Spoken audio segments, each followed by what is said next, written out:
Morning students, today we'll be dealing with section 52, that is transfer of property pending suit under Transfer of Property Act 1882. Students, today while dealing with this section, we first will go through the provision provided under section 52. While going through the provision, we undergo with the following provision.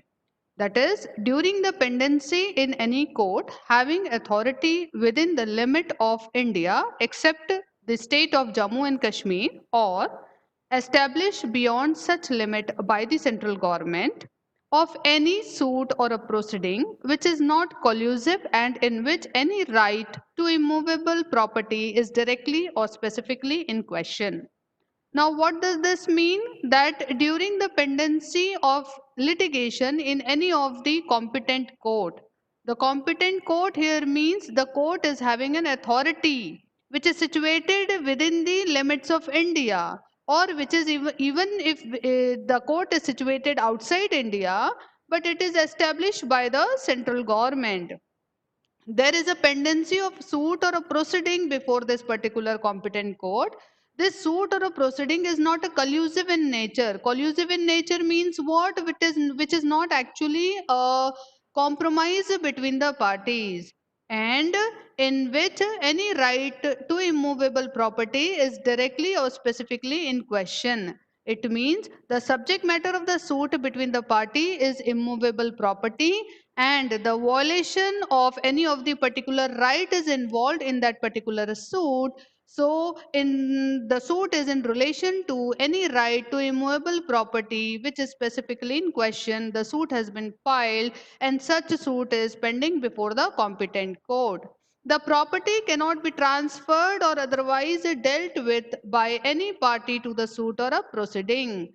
The provision further makes it clear that whenever a property dispute is pending before the competent court and the matter is not yet decided by the court, that is to say, it is pending, the litigation is pending before the court, the property which is subject matter of the suit cannot be dealt in any of the way. Here, the property cannot be dealt with means what? It cannot be transferred nor it can be dealt in the form of a lease, mortgage, or a charge, etc. Or even this includes an exchange. So as to affect the right of any party to it under any decree or the order which may be made therein. Because suppose if any of the suit relating to any particular property or a right in relation to any immovable property is pending before the incompetent court, if such kind of a property is transferred to some another person who is not a party to the suit, then in that case what will happen? The right of the opposite party in the litigation may get adversely affected. So in order to prevent this, or in order to protect such kind of violation of the right of the other party, there is a limitation being imposed under section 52, wherein the parties to the litigations are restricted in transferring that particular subject matter, that is to say the property involved in the subject matter, to any kind, any in any of the kind, to third person. The property can be transferred or dealt with only under the authority of the court on the terms imposed by it. It means, suppose if a party want to transfer that particular property, then in that case the party can do so.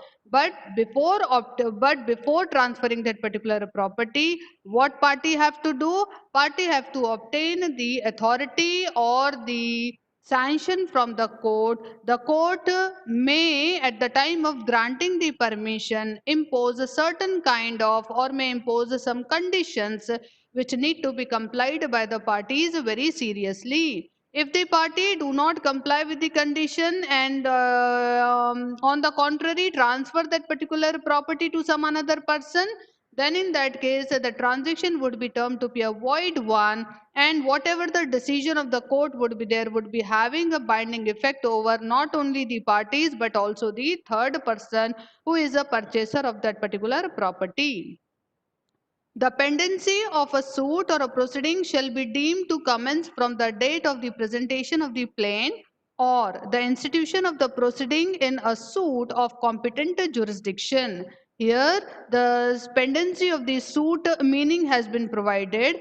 It means that whenever the suit is presented before the court, or plaint is filed before the court, or suit is instituted before the court, from that very day till the determination of the right between the parties, the stage of the pendency of the suit will continue.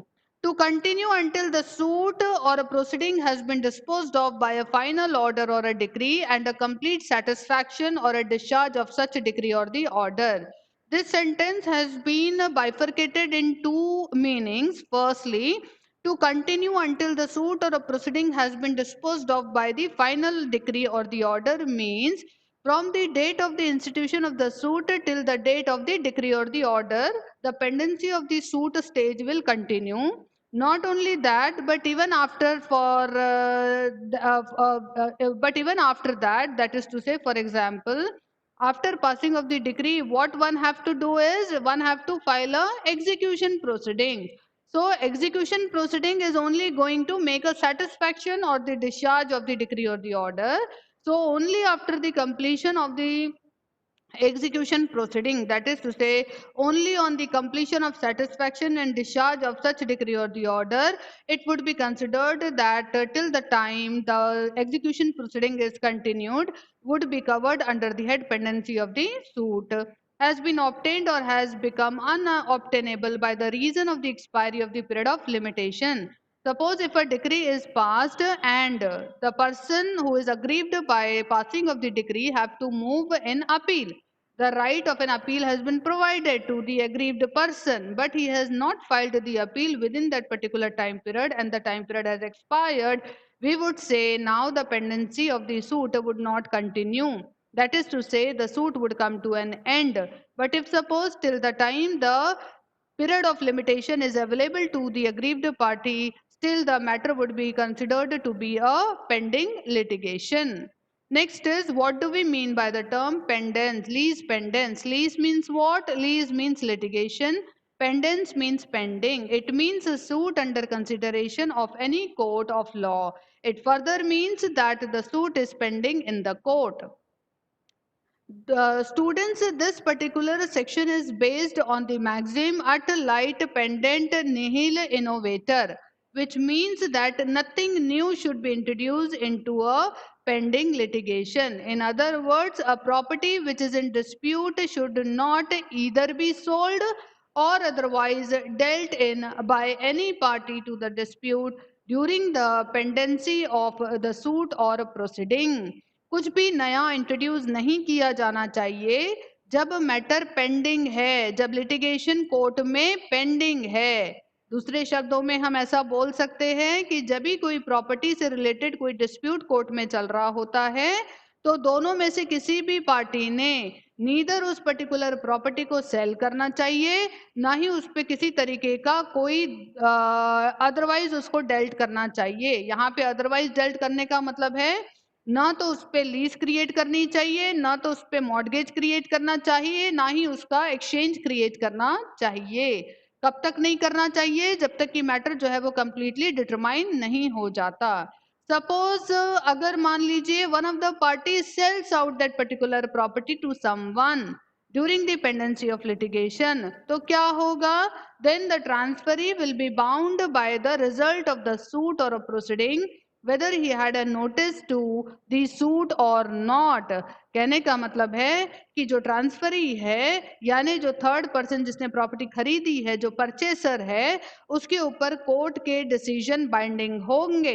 उसके ऊपर suit और proceeding में जो भी result आया है, जो भी ऑर्डर पास हुआ है, जो भी डिक्री पास हुई है, वो उसके ऊपर कैसे रहेंगे? बाइंडिंग रहेंगे। भले ही फिर उसको ये बात का आइडिया हो या ना हो कि कोर्ट में सूट पेंडिंग था।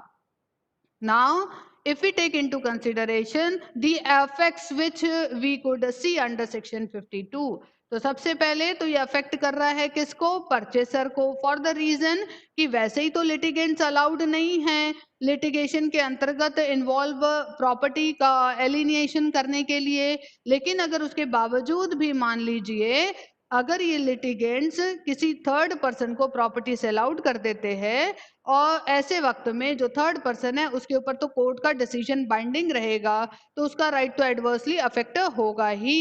तो इसीलिए it is the purchaser for the reason that the law does not allow the litigants pending litigation to give to other any right to the property in dispute so as to prejudice the other party.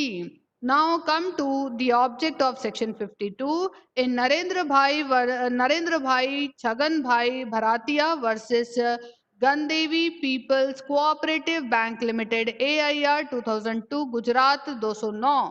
इस matter में what has happened? इसमें it was held that the following are the objects of section 52. Now let us see what are the objects of section 52.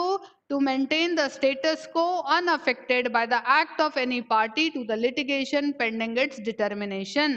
कहने का मतलब है कि दोनों भी जो पार्टीज है मैटर में उनके स्टेटस को मेंटेन करना। ये स्टेटस को कैसे एडवर्सली अफेक्ट हो सकता है? किसी भी एक पार्टी जो कि लिटिगेशन में है वो पार्टी अपने किसी भी एक एक्ट के द्वारा इस स्टेटस को अफेक्ट कर सकती है। सो पार्टी को किसी भी तरीके का एक्ट करने से रोकना और स्टेटस को पार्टीज के बीच में बनाए रखना, this is one of the object of section 52। Next is यहाँ पे सेक्शन 52 का एप्लीकेशन हम justice, equity and good conscience के प्रिंसिपल की एप्लीकेबिलिटी के लिए भी करते हैं। Next is to restrict the alienation of the property during the pendency of the litigation. कहने का मतलब है कि जब भी मैटर जो है वो पेंडिंग है बिफोर द कोर्ट, उस दौरान हमने प्रॉपर्टी का एलिनिएशन रोकना है। This is one of the object of section 52। क्यों रोकना है? क्योंकि अगर हमने एलिनेशन करने दिया तो जो भी परचेसर रहेगा उसके ऊपर तो कोर्ट का डिसीजन बाइंडिंग रहेगा। ऐसे वक्त में मानो उसने जिससे प्रॉपर्टी खरीदी है, यदि वो केस हार जाता है तो वैसे ही परचेसर को प्रॉपर्टी नहीं मिलने वाली है। तो why to create unnecessary hardship over the purchaser, and therefore to restrict the alienation of the property during the pendency of the litigation is one of the important object of section 52. Next is allowing alienation during pendency of litigation will defeat the rights of the plaintiff and defeat the ends of the justice. कहने का मतलब है अगर हम alienation allow करते हैं during the pendency of litigation, उससे क्या होगा? राइट ऑफ प्लेंटिव भी अफेक्ट होगा और साथ ही साथ एंड्स ऑफ जस्टिस भी हम मीट आउट नहीं कर सकेंगे। Now students, if we take into consideration the application of this particular doctrine of lease pendants in India, with the help of these three case laws, we would try to understand the applicability of this particular section.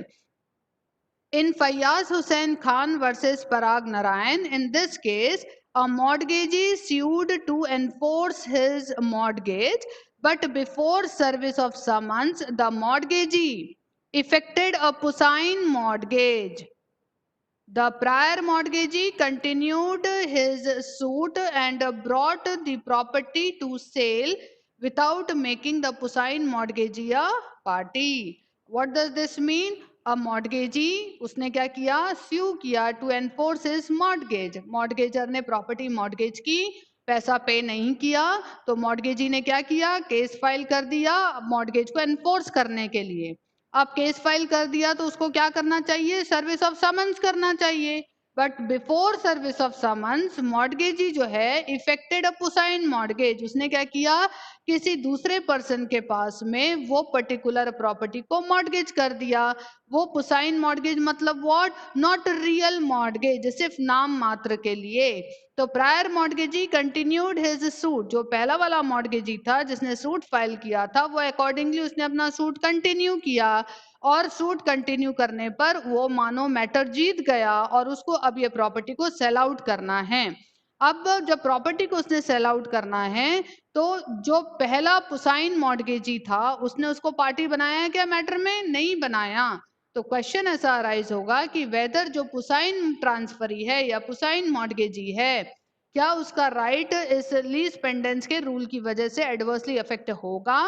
तो yes होगा, क्योंकि उसके ऊपर क्या है? Binding आ गया है।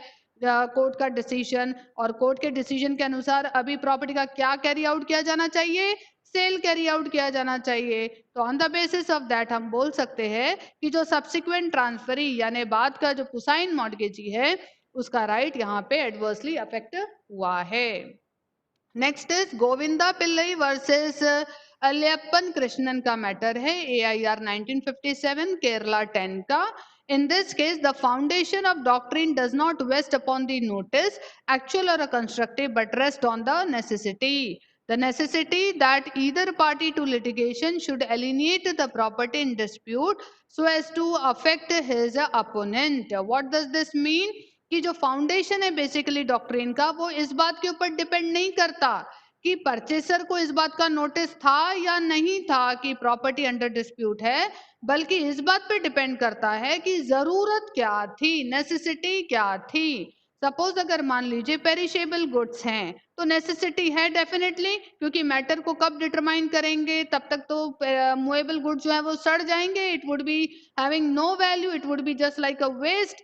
But present में तो ये इमूवेबल प्रॉपर्टी है which is subject matter of transfer of property, और ट्रांसफर ऑफ प्रॉपर्टी में जब हम डील कर रहे हैं सिर्फ और सिर्फ इमूवेबल प्रॉपर्टी के बारे में, तो यहाँ पे हम ये मान के चलेंगे कि जो subject matter of the suit है वो भी क्या है, इमूवेबल प्रॉपर्टी है।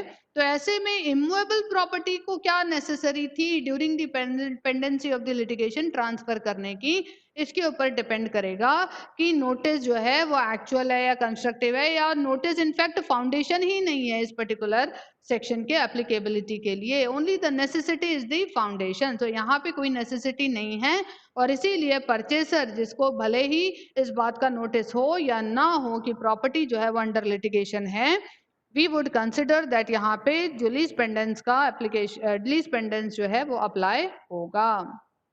Now Supreme General Film Exchange Limited versus Brijnath Singh. In this case, what has happened? A theater was attached in execution of a decree. एक decree का execution कर रहे थे हम, और उसमें एक थिएटर को हमने अटैच करके रखा था। ये डिक्री का एग्जीक्यूशन हम ओनर के अगेंस्ट में कर रहे थे। कौन से ओनर के अगेंस्ट में? जो थिएटर का जो ओनर है उसके अगेंस्ट में हम कर रहे थे। तो during the attachment owner held that his lease was affected by the doctrine. It created a new right during the pendency of the litigation. During the attachment, owner ने ऐसा बताया कि उसका जो basically right है वो affect हुआ है by the doctrine, as it new right इसमें create किया गया है during the pendency of the litigation। और new right कैसा था? lesser lessee का relationship बीच में create किया गया था। Next is essential requirements. Now, for the purposes of application of section 52, certain are the essentials which are necessary for the application. Firstly, the pending suit or a proceeding pending होना चाहिए, pendency competent court में होनी चाहिए, suit कॉल्यूसिव नहीं होना चाहिए, और right to immovable property जो है वो directly indirectly subject matter of dispute होनी चाहिए या उसमें इन्वॉल्व होनी चाहिए डिस्प्यूट में। नेक्स्ट इज जो डिस्प्यूटेड प्रॉपर्टी है उसको ट्रांसफर किया जाना चाहिए with by any of the party to the suit. किसने ट्रांसफर करना चाहिए? पार्टी टू द सूट ने ही ट्रांसफर करना चाहिए। और इस तरीके का एलिनेशन जो है उसने किसी third party to the dispute को एडवर्सली अफेक्ट करना चाहिए। ये third party to the dispute के राइट को एडवर्सली अफेक्ट करना चाहिए। इस तरीके से जब हम बेसिकली देखेंगे सिचुएशन होती है तब जाके ये एक्ट या ये सेक्शन यहाँ पे अप्लाई होता है। Now let's see one by one pending suit और a proceeding. G Krishna Murthy versus Sukumar के मैटर में an alienation of the property during the pendency of the suit without the permission of the court was considered to be invalid, and it was held that a prior permission of the court before alienating that property was considered to be necessary for the purpose. If we take into consideration, the important thing which we have to keep it in mind is the benefit of this doctrine cannot be availed by the transferor. Transferor के द्वारा benefit नहीं लिया जा सकता है, सिर्फ और सिर्फ it is for the protection and benefit of the other party. कोई भी जो party other party to the suit है, सिर्फ उसके प्रोटेक्शन और उसके बेनिफिट के लिए ये सेक्शन का इन्वॉल्वमेंट हुआ है। Party in a suit other than the transferor. यहाँ पे पार्टी कौन है सूट को? जो कि ट्रांसफरर नहीं है। दोनों में से प्लेंटिफ या डिफेंडेंट दोनों में से कोई भी एक पर्सन ट्रांसफरर होगा, तो जो ट्रांसफरर नहीं है उसके प्रोटेक्शन और उसके बेनिफिट के लिए ये बेसिकली सेक्शन इवॉल्व किया गया है। Next is compromise decree also falls within the scope of this doctrine provided it is not a result of a fraud. अगर दोनों भी पार्टीज में किसी प्रकार का कॉम्प्रोमाइज हो जाता है, देन इन दैट केस वो भी देखा जाए तो इस डॉक्ट्रिन के स्कोप के अंदर आएगा, प्रोवाइडेड ये जो कॉम्प्रोमाइज डिग्री है ये किसी फ्रॉड का रिजल्ट नहीं हो। Next is doctrine apply to ex party proceedings also, ये जो डॉक्ट्रिन है ये एक्स पार्टी प्रोसीडिंग्स को भी अप्लाई होगा। Then object of this doctrine is to maintain the status quo unaffected by the act of the party to the litigation pending its determination. This is what we are seeing starting से लेके अब तक कि जो object है basically section 52 का वो दोनों भी पार्टीज के बीच में स्टेटस को बनाए रखने का है, ताकि पार्टी जो है वो अपने एक्ट के द्वारा during the pendency of the litigation किसी दूसरी पार्टी का राइट अफेक्ट ना करे प्रॉपर्टी को ट्रांसफर करके। Next is in G. Krishnamurthy versus Sukumar, AIR 2004, NOC 11, Madras 2003, Allahabad High Court का मैटर है 3723 में। What does this says? When sale of a part of the property in favor of a petitioner, क्या किया था, petitioner के नाम पे या पिटिशनर के फेवर में पार्ट ऑफ द प्रॉपर्टी का हमने सेल किया था during the pendency of the suit by one of the litigating party without the permission of the court, और कोर्ट का परमिशन भी हमने इसमें नहीं लिया था। इतना ही नहीं तो हमने उसके ऊपर कुछ कंस्ट्रक्शन भी कर दिया था, सुपर स्ट्रक्चर जो है वो भी कंस्ट्रक्ट कर दिया था on the property.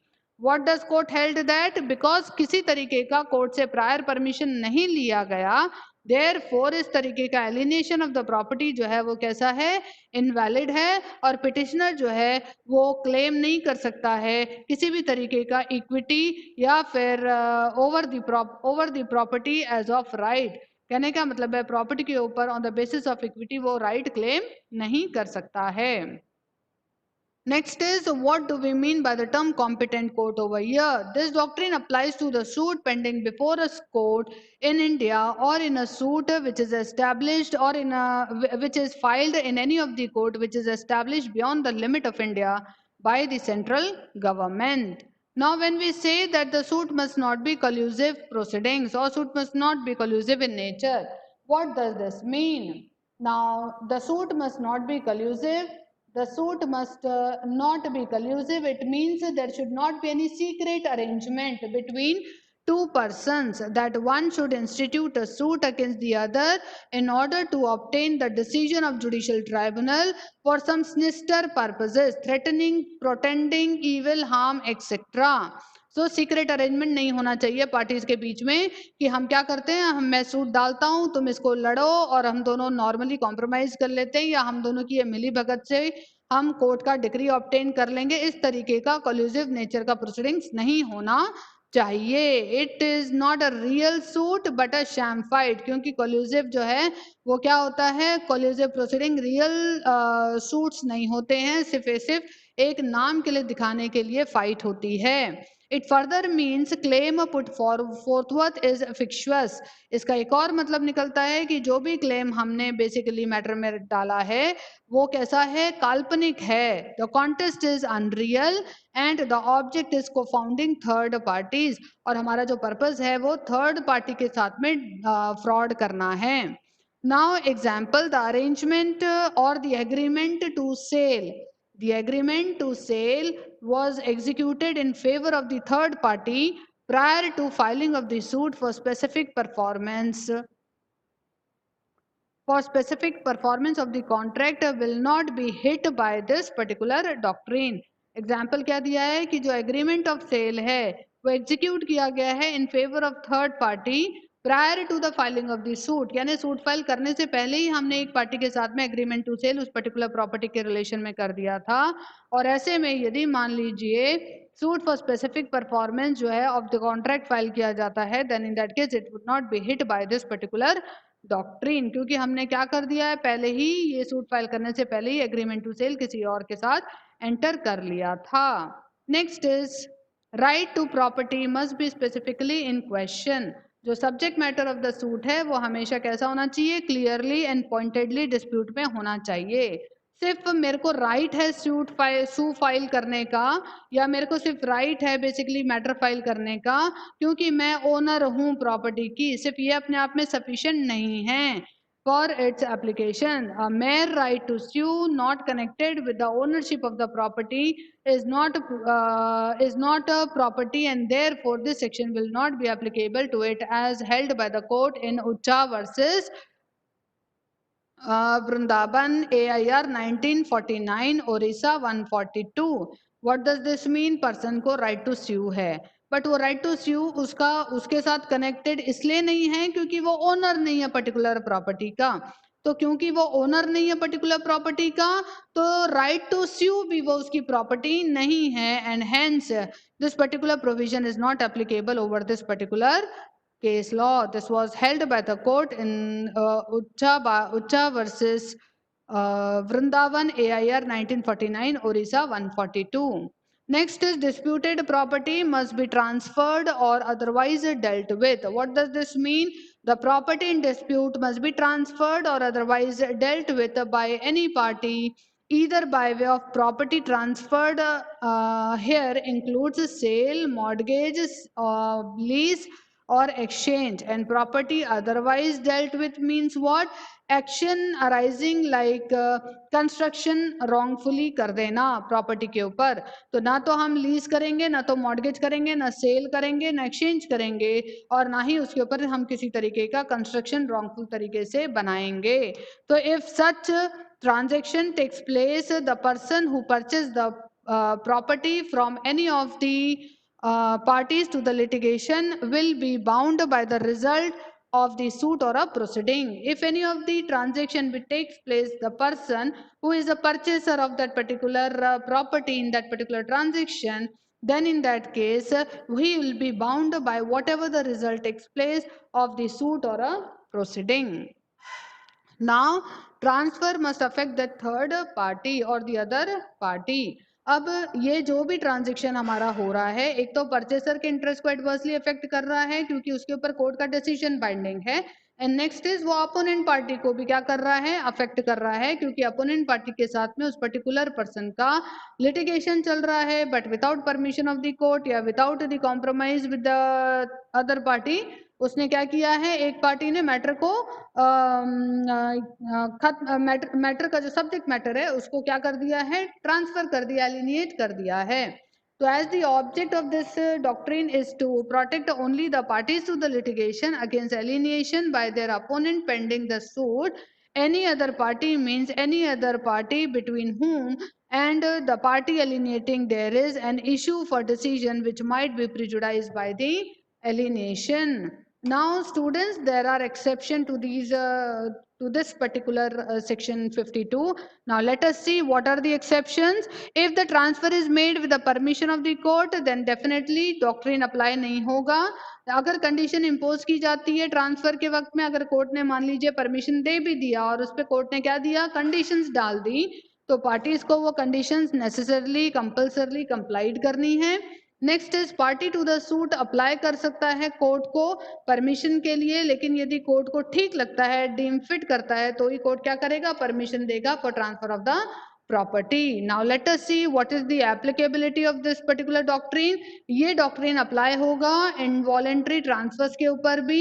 involuntary transfers मतलब कौन कौन से transfers होते हैं? by the transfer by the act of parties. involuntary transfers मतलब वो जो कि by operation of law force में आते हैं, जिनमें parties का act नहीं होता है, और दूसरा ऐसे ट्रांसफर जिसमें कि पार्टीज का एक्ट होता है। तो ये दोनों प्रकार के ट्रांसफर्स में ये डॉक्ट्रिन अप्लाई होता है। ये डॉक्ट्रिन अप्लाई होता है एग्जीक्यूशन ऑफ सेल में भी, sales for non payment of government revenues में भी, sale in pursuance of attachment में भी, purchaser at the sale for arrears of income tax में भी, sale for specific performance of the contract for sale of immovable property pending in the court may be, and property which are purchased under an auction sale in execution of the decree के ऊपर भी देखा जाए तो ये जो basically ये है, ये अप्लाई होगा।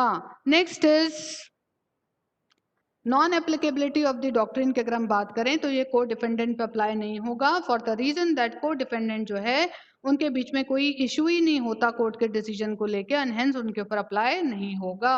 Now let us see status को कैसे मेंटेन करता है। पहले तो मेंटेन करता है स्टेटस को unaffected by the act of the parties to the pending to the proceedings pending in the litigation. Next is the suit in which no right to immovable property is in question are outside the scope of this particular section. ऐसा suit है जिसमें involve नहीं है right over the immovable property would not be considered to be within the scope of this, would be considered to be outside the scope of this particular section. The effect of this doctrine is not to annul all voluntary transfers. इसका effect ऐसा नहीं है कि जितने भी voluntary transverse होते हैं उन सबको वॉइड डिक्लेयर कर दिया जाए, ऐसे ट्रांसफर जो कि पार्टीज के द्वारा इफेक्ट किए जाते हैं, बल्कि सिर्फ वो जो कि पार्टीज के राइट को अफेक्ट करते होंगे, जो अदर पार्टीज के राइट को क्या करते होंगे, अफेक्ट करते होंगे डिक्री या ऑर्डर में, सिर्फ उसी प्रकार के ट्रांसफर्स को ये act apply, act section apply होगा, सेक्शन 52 अप्लाई होगा। फिर the effect is only to make the decree passed in the suit binding on the transferee if he happens to be the third person even if he is not a party to it. तो effect जो है उसका ऐसा है कि सिर्फ और सिर्फ हमने जो कोर्ट की डिक्री पास की है उसको बाइंडिंगनेस लेके आने के लिए ट्रांसफरी के ऊपर भी इसको हम बाइंडिंग कर देंगे, भले ही फिर वो थर्ड पर्सन क्यों ना हो और पार्टी टू द लिटिगेशन ना हो। सो thank you students, I hope you have understood the concept. Thank you very much for attending this session. Thank you.